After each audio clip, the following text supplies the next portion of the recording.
Last week we finished our study in the book of Romans, that wonderful letter from the Apostle Paul to the believers in Rome. Sometimes that's referred to as an occasional letter because it was written at a specific time for a specific occasion to specific people. This week we begin our study in the Old Testament book of Proverbs, a completely different type of literature. It's not a letter like the epistles, like the Romans is. It's not a gospel, a narrative telling a story like some of the other Old Testament books, Genesis, Exodus. It's considered wisdom literature, or one of the writings that don't fall into those other categories. What it really is, Proverbs is a collection of wisdom teachings collected by, and many of them written by, Solomon, the son of David, king of Israel. But there are other hands at work in it as well. And it references the men of Hezekiah as having a hand in bringing the book of Proverbs together. But it is basically an anthology, a collection of wisdom teachings, some short, pithy sayings is what we often think of as Proverbs, but others are longer teachings within the wisdom literature, written probably to the young men, the young princes even perhaps of Israel, teaching them how to become men of leadership, men of wisdom.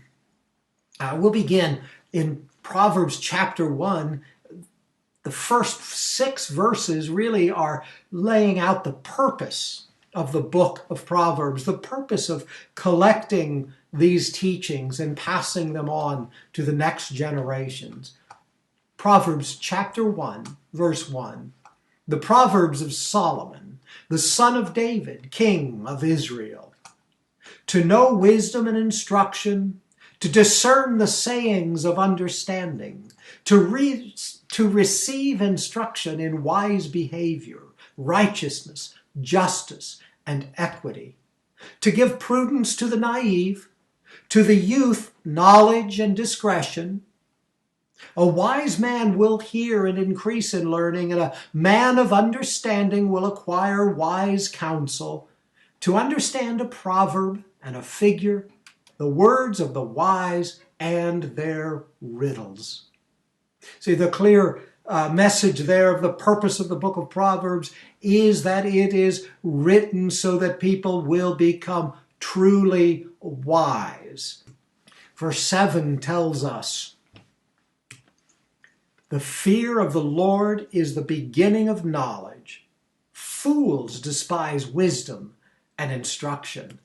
Much of the book of Proverbs is written in this same form of 2 statements, providing a contrast between the way of the wise and the way of fools. The fear of the Lord is the beginning of knowledge. Fools despise wisdom and instruction.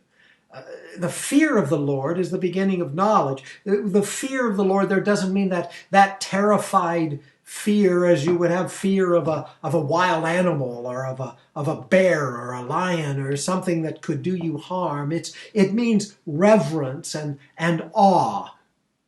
Now that kind of reverence and awe does include fear of the awesomeness of God, but not fear as in a terror of something unknown. And those who fear the Lord begin to have knowledge, but fools despise wisdom and instruction. They don't even seek it. 1 Corinthians 1, 22 through 24 says, for indeed, Jews ask for signs and Greeks search for wisdom. But we preach Christ crucified, to Jews a stumbling block, and to Gentiles foolishness. But to those who are the called, both Jews and Greeks, Christ, the power of God and the wisdom of God. I bring that to us because this talks about 2 different groups, the Jews and the Greeks, both growing, and the Greeks searching for wisdom, and the Jews seeking signs. Those signs to the Jews were the power of God. They showed the power of God. So what they were seeking was evidence of the power of God. And the Greeks were searching for wisdom. They were searching for knowledge and how to apply knowledge. And what Paul writes here, Christ, the power of God. Christ is the sign and the answer to the Jews, the manifestation of the power of God and the wisdom of God. Those who seek wisdom need seek Christ because he is the wisdom of God. Verse 8 continues, "Hear, my son, your father's instruction, and do not forsake your mother's teaching. Indeed, they are a graceful wreath to your head and ornaments about your neck." Hear, my son. Yeah, you ever found yourself when you're correcting a child saying something like, "Did you hear me?" That doesn't mean really the question that we're asking isn't, did their ears take in the vibrations and translate that into sounds that you then understand? When I would turn to my children and say, "Did you hear me?" what I meant was, I know that you heard the words I said, but why didn't you take action? Why didn't you respond? To truly hear is to respond, to take into account the instruction and to change accordingly. And Proverbs here says, "Hear, my son, your father's instruction. Listen to it, take it in, and respond accordingly." And it says, "Do not forsake your mother's teaching." To forsake something means to give something up that you once held or that you could have held. I find it interesting that it is the mother's instruction that we are told to not forsake. In 1990, Robert Fulghum wrote an essay entitled, "All I Really Need to Know, I Learned in Kindergarten." I know that's not really true. The point of that essay and the point of that statement is that we learn valuable lessons when we are innocent children. And for most of us, we learn them first from our mothers. Things like share everything, play fair, don't hit people, put things back where you found them, clean up your own mess, don't take things that aren't yours, and say you're sorry when you hurt somebody. Much of those early teachings are really based on biblical teachings, things like the Golden Rule. Do unto others what you would have them do unto you, and love your neighbor as yourself. So it's biblical wisdom. Hear your father's instruction, and don't forsake your mother's teachings. Godly parents have the best interests of their child in mind. God himself, the only perfect parent, he has assured us that his instruction, given through our earthly fathers and mothers, are in themselves gracious rewards of honor and beauty and great value to us. But then in verse 10, Solomon begins to give us the content of some of that instruction. "My son, if sinners entice you, do not consent.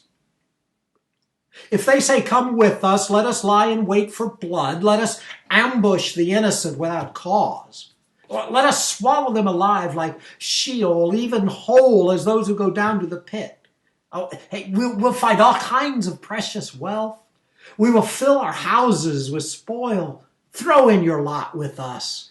We shall have one purse. My son, do not walk in the way with them. Keep your feet from their path, for their feet run to evil, and they hasten to shed blood." The wisdom in that proverb, that longer teaching of wisdom there, it teaches us that sin is tempting. It looks attractive. It looks like a shortcut to get what you want. It may even be satisfying in the short term. But ultimately, it is always destructive, the one who engages in it. I tried to find where the origination of this quote that I'm about to read is, and I couldn't find it, so it's an unknown preacher, I assume, who first said it. Sin will take you farther than you want to go, keep you there longer than you want to stay, and cost you more than you can pay. Verse 17 tells us, indeed, it is useless to spread the baited net in the sight of any bird, but they lay in wait for their own blood. They ambush their own lives. The they there are the foolish ones, the violent ones, the ones that are inviting you to join in the ways of the world with them. In other words, they may think that dishonesty and violence will get them something, but that's because they don't see the truth. If they only saw the devastation that will bring, they wouldn't get caught. A bird will avoid a snare if they see the hunter put in the bait. The truth is that dishonesty and violence are in fact a snare for those who engage in it. So are the ways of everyone who gains by violence. It takes away the life of its possessors. We are given a choice. Walk in the way of wisdom in relationship with God through Jesus Christ, or walk in the way of the world, the way of foolishness that leads to death. See, it is the same choice that the people of Israel were given in Deuteronomy 30. Moses, leading the people, tells them, see, I have set before you today life and prosperity, and death and adversity. In that I command you today to love the Lord your God, to walk in his ways, and to keep his commandments and his statutes and his judgments, that you may live and multiply, and that the Lord your God may bless you in the land where you are entering to possess it.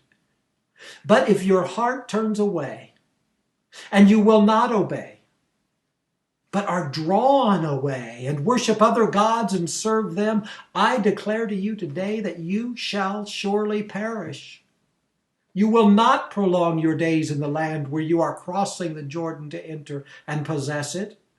I call heaven and earth to witness against you today, that I have set before you life and death, the blessing and the curse.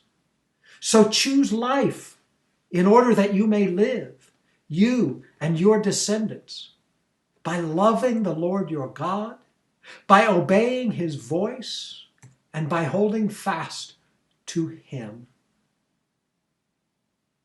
You see, the book of Proverbs is a book that lays out over and over again that same choice and helps us to make those choices. It lays out the way of wisdom, which begins with seeking God, and it lays out the ways of foolishness, which leads to destruction and death. I look forward to continuing our study in this great book of wisdom each week. Amen.